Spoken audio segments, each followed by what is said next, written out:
Suara tangis bayi yang melengking memecah keheningan di rumah megah milik Galileo Evan Anderson, seorang pria berdarah Inggris. Perhatian lelaki berbadan tegap dengan bentuk presisi wajah yang oval itu teralih ke arah sumber suara. Ia tampak frustasi dengan kedua rahang mengeras.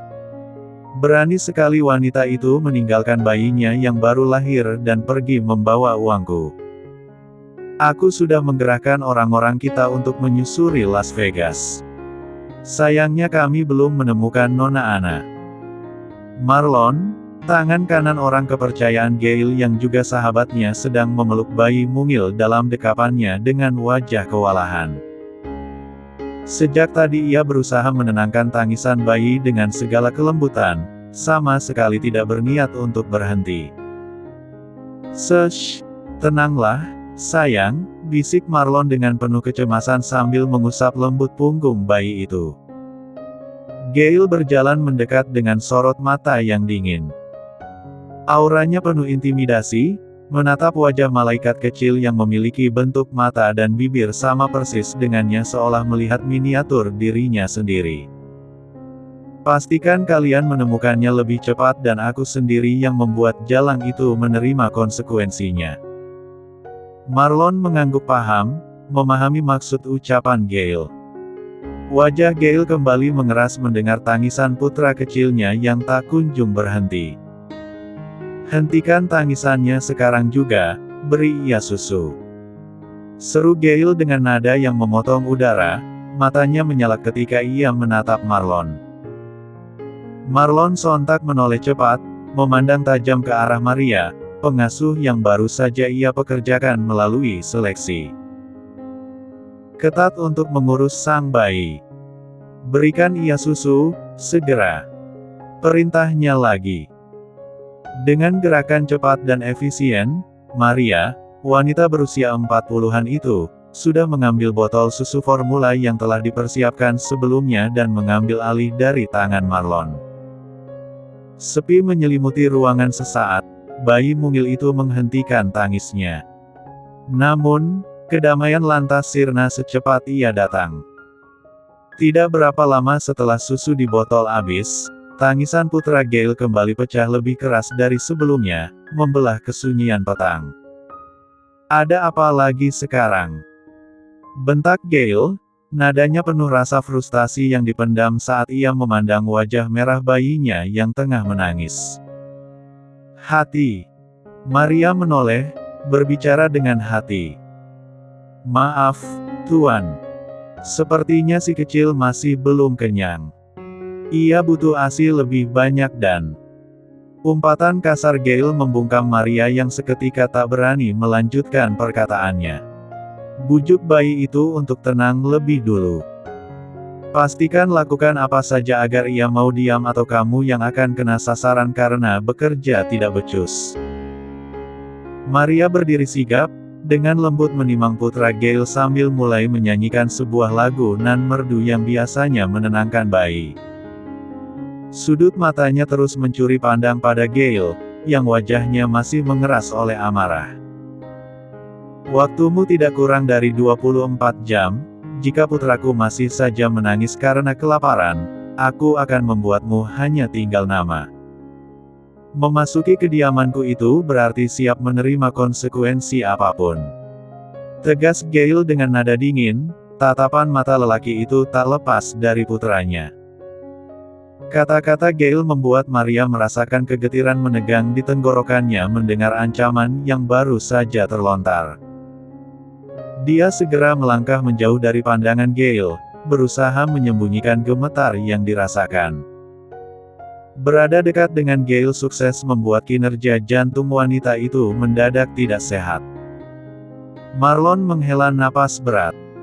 Kerutan di dahinya menjadi lebih dalam saat Gail berpaling padanya dengan tatapan dingin. "Aku lebih baik disuruh menghabisi musuh dibanding mengurus bayi, Gail," ungkapnya jujur. Itu hal baru yang pertama kali dilakukannya. Ia lantas berdeham pelan saat tatapan Gail menghunus tajam padanya. "Pastikan kamu menemukan wanita yang bisa menyusui." Aku mau yang berkuah dan lancar untuk memenuhi kebutuhan putraku. Jika menemukannya tetapi dia menolak untuk datang, seret paksa ke hadapanku. Aku akan menyeretmu ke altar jika menolak menyetor pupuk di ladangmu sebelum melangsungkan pernikahan kita. Seruan candaan dari lelaki bernama Tommy di ujung panggilan dengan nada menggoda. Gemma, wanita berusia 24 tahun itu tampak tergelitik mendengar itu. Sambil membawa barang-barangnya dan bersiap menuju ke lokasi tempat pernikahannya yang berlangsung besok. Dia memasukkan koper kecil di bagasi. Tinggal selangkah lagi, Babe. Kita selama ini sudah berhasil menjaga hubungan yang sehat. Setelah menikah kamu bebas melakukannya denganku. Gemma menutup pintu mobil, masuk ke dalam. Aku tidak sabar menanti malam puncak kita, sayang. Tommy kembali menggoda dengan suara serak. Gemma hanya menanggapi dengan tawa ringan. Kamu masih di kantor. Jangan terlalu lelah. Ada pekerjaan yang harus aku selesaikan agar kita bisa berbulan madu tanpa gangguan. Baiklah. Aku sedang bersiap mau menuju ke hotel. Aku akan menunggumu di sana, sayang. Panggilan berakhir. Tanpa Gemma tahu, Tommy baru saja menghabiskan waktu bersama seorang wanita, keduanya berbagi kehangatan di bawah selimut. Sejujurnya aku tidak ingin kamu menikahi Gemma. Kamu pasti akan mencari kepuasaan dengannya setelah menikah. Kita juga tidak akan bisa bertemu dengan leluasa. Kamu tidak perlu cemas. Kamu akan jadi prioritasku. Menikahi Gemma hanya memenuhi keinginan kakekku demi mendapatkan posisi direktur di Line Construction. Senyum wanita itu tersemat, dia lalu berkata, aku berharap pernikahanmu tidak pernah terjadi. Di waktu bersamaan, wajah Gemma memucat saat tak bisa mengalihkan laju mobilnya yang melaju kencang. Gemma mencengkeram setir dengan erat, keringat dingin membasahi telapak tangannya. Matahari sore menyinari jalanan yang sepi, membuat bayangan mobilnya bergoyang-goyang di aspal. Dia baru saja melewati tikungan tajam, dan kini melaju kencang di jalan lurus yang membentang di hadapannya. Seharusnya Gemma bisa memperlambat laju mobil, tetapi remnya tak bereaksi. Apa yang terjadi? Kenapa remnya tidak berfungsi? Gemma berteriak, kepanikan mulai merayap ke dalam dirinya. Dia mencoba menginjak pedal rem lagi, kali ini dengan lebih kuat sama sekali tidak ada reaksi. Mobilnya terus melaju kencang, makin tak terkendali. Ponsel Gemma berdering, nama Lucy sahabatnya tertera di layar. Dalam keadaan panik, ponsel Gemma terlepas dari tangannya, jatuh tepat di bawah kaki. Ingin rasanya Gemma menangis kencang. Dengan gemuruh hebat di dada, Gemma mengulurkan tangannya berusaha menggapai ponsel yang ujung jarinya sudah tersentuh seraya melepas sabuk pengaman. Berhasil meraih ponselnya namun belum sempat menjawab panggilan Lucy, Gemma melihat mobil di depannya dengan kecepatan sama melaju kencang seperti kehilangan kendali. Please, Lord. Save me. Gemma menjerit dengan terbelalak pasrah. Naas, nasib baik tak berpihak padanya saat berusaha menghindar mobil di depan yang bergerak searah dengan laju mobilnya membanting kemudi ke arah kiri. Dentuman keras mengguncang mobil Gemma, membuatnya terpelanting ke depan membentur keras di atas aspal. Aku ingin hidup. Gemma merasakan sakit yang menusuk di sekujur tubuhnya, dan dunia seketika menjadi gelap. Gemma terbangun dengan kedua mata yang terasa berat saat dia mengerjap. Aku masih hidup. Masih dengan pandangan samar, Gemma melihat ke sekitar, merasakan bau khas yang sudah pasti tak ragu ditebak. Rumah sakit. Pasien sudah sadar, Dok. Gemma bisa mendengar seruan dari seorang wanita yang memakai pakaian serba putih sudah berdiri di samping ranjang sambil memeriksa kondisinya. Anda baik-baik saja, Bu? Bu, apa aku terlihat seperti ibu-ibu? Pandangan Gema kian jelas saat melihat dokter sudah selesai memastikan kondisinya. Dari arah pintu teriakan wanita muda yang entah siapa itu terdengar histeris memanggil Gema sambil berlari mendekat. Oh, Tuhan. Syukurlah kamu baik-baik saja. Tuhan masih membawamu kembali. Gema mengernyit, sungguh tak paham dengan maksud ucapan wanita itu dan tentu saja Gema sama sekali tak mengenalnya. Kamu siapa? Wanita itu menghela napas kaget. You kidding me? Kamu lupa padaku? Gema makin dibuat bingung. Bukan lupa. Tapi aku memang tidak mengenalmu. Wanita itu bergeming syok, melirik ke arah perawat yang masih di sana. Aku Eleanor. Sahabat baikmu. Kamu benar-benar tidak mengingatku. Aku sungguh tidak mengenalmu. Sahabatku namanya Lucy. Eleanor tertawa sumbang. Sus, apa ada yang salah dengan otak Gema setelah kecelakaan itu? Tidak ada yang salah dengan otak Bu Gema.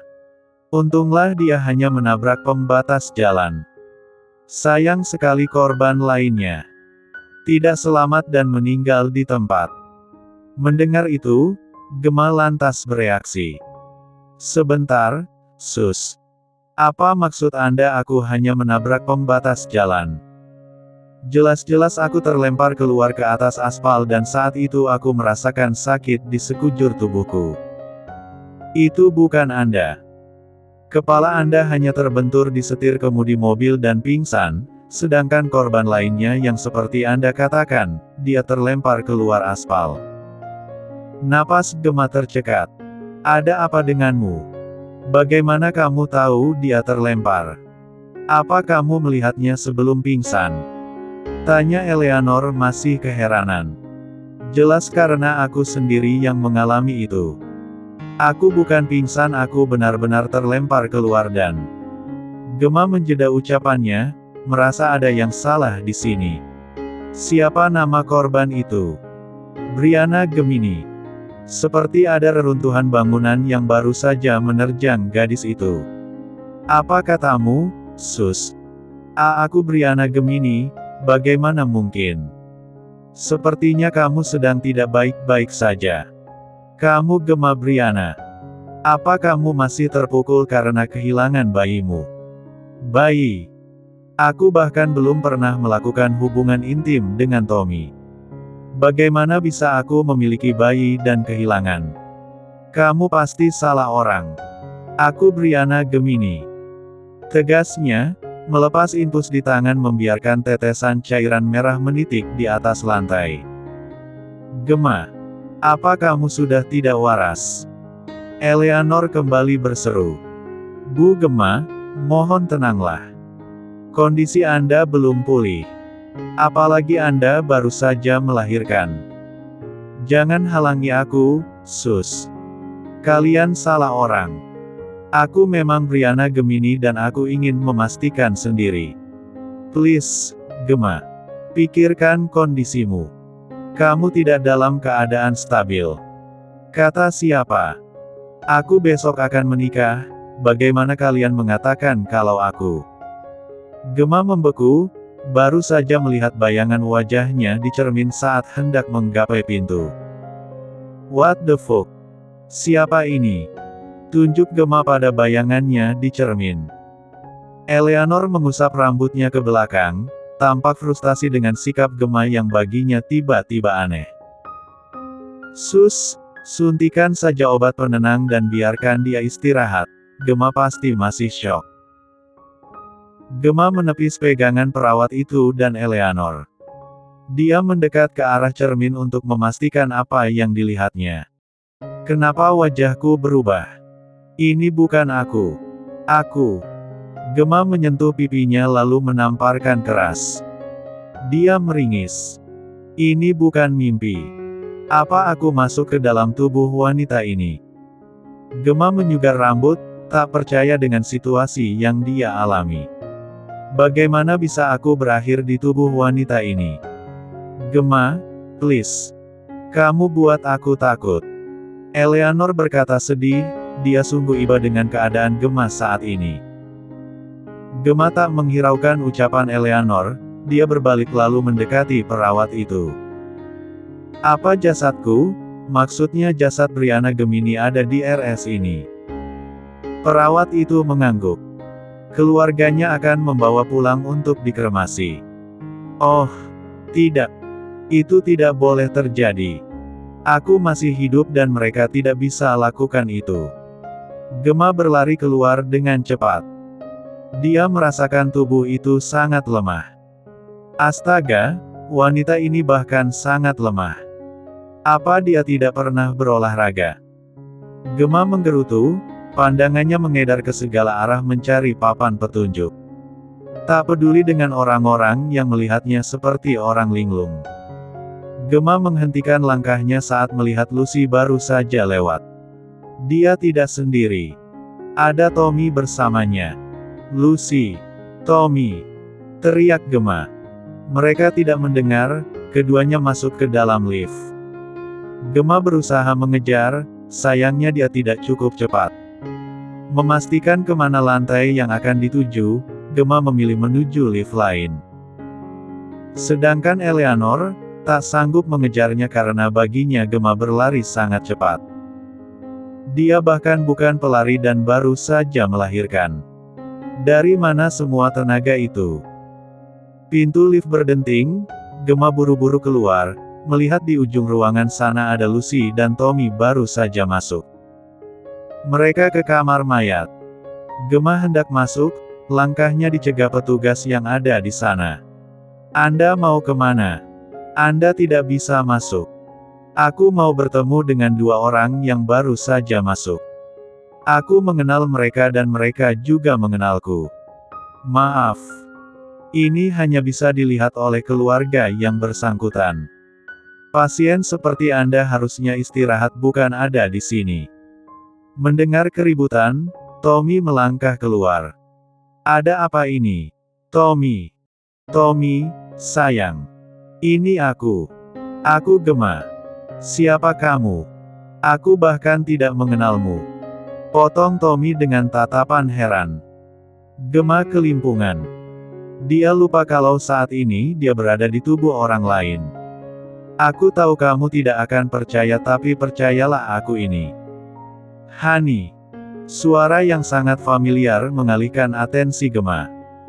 Dia terbelalak saat melihat Lucy baru saja melingkari tangannya di pinggang Tommy dengan mesra. Ada apa? Kenapa kamu di sini? Ini ada keributan jadi aku keluar. Lucy menoleh pada Gema yang menegang di tempat.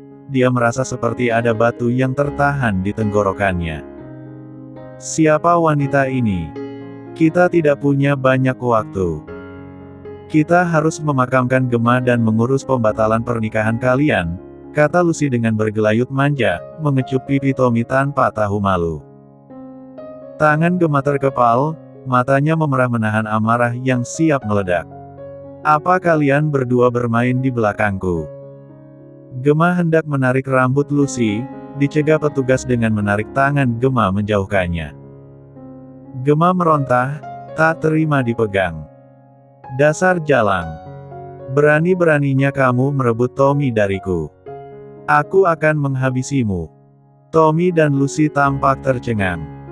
Sepertinya dia wanita tidak waras. Bagaimana bisa mengakui kamu kekasihnya? Entahlah, aku juga tidak tahu siapa wanita tidak waras ini. Ayo pergi.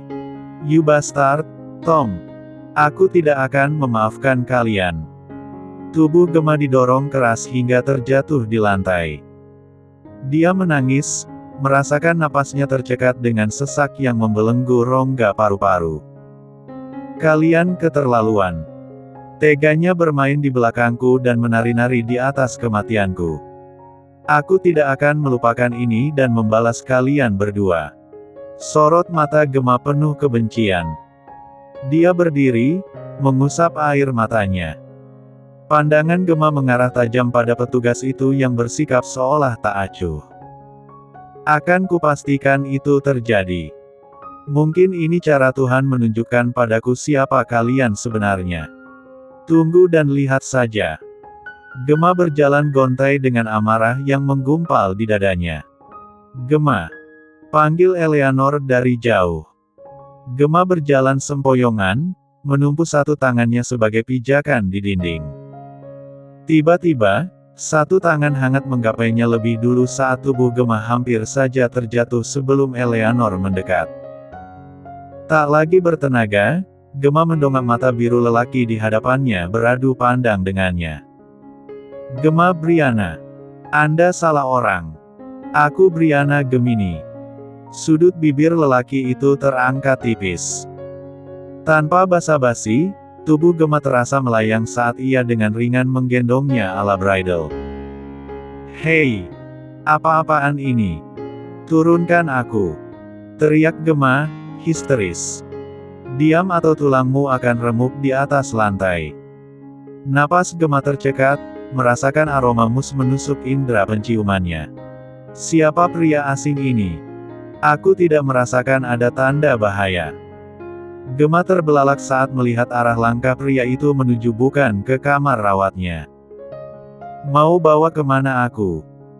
Tanya Gemma, melihat mereka memasuki lift. Para perawat di sana sama sekali tidak ada yang mencegah lelaki itu. Ke rumahku. Apa? Gemma terkejut, melihat pintu lift sudah tertutup rapat. Kenapa aku harus ke rumahmu? Tanya Gemma, berusaha melepaskan diri, tenaganya tidak cukup kuat. Sial. Bahkan susah payah aku bisa bela diri pun tidak berguna dengan tubuh lemah wanita ini. Rutuknya dalam hati. Tidak perlu banyak bertanya.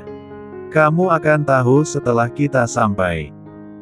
Gemma merinding, merasakan aura dingin yang kuat mendominasi. Saat pintu lift berdenting, tak ada yang berada di dekat mereka seolah menjaga jarak dan membiarkan lelaki itu membawa Gemma dengan leluasa. Kamu tidak akan menculikku, kan? Apa aku terlihat seperti itu? Mana ada penculik membawamu dengan jelas di depan umum? Gemma menggigit bibir bawahnya, dia kembali berpikir keras. Apa pria ini ada hubungannya dengan tubuh wanita yang aku tempati? Mungkinkah ia mengira aku wanita ini? Gemma sedikit resah, bahkan amarahnya pada Tommy dan Lucy teralihkan sejenak. Gail, lelaki itu mendudukkan Gemma di kursi depan samping kemudi lalu memakaikan sabuk pengaman untuknya. Gemma memilih diam, ingin tahu alasan dia dibawa. Wanita itu, Eleanor. Bagaimana dengannya? Gemma berseru, sempat melupakannya. Dia akan menyusul bersama orangku. Orangmu. Apa yang dimaksud adalah asisten pribadinya. Gail melirik, memastikan posisi duduk Gemma sebelum mengemudikan mobil keluar dari rumah sakit. Beberapa saat sebelum itu, Marlon yang merasa sedikit lega tak lagi mendengar suara tangisan bayi. Ia segera memerintah orang-orang Gail untuk mencari wanita yang baru saja melahirkan. Menurut dari internet yang ia temukan, mengarahkan pria itu mendapatkan ASI yang layak untuk bayi baru lahir. Secara kebetulan, anak buah Marlon yang ada di rumah sakit tempat Gemma Brianna melahirkan sebelumnya, mendapati kabar kalau bayi milik Gemma Brianna sudah meninggal. Marlon memutuskan untuk membuat wanita itu menjadi ibu susu dari putra Gail.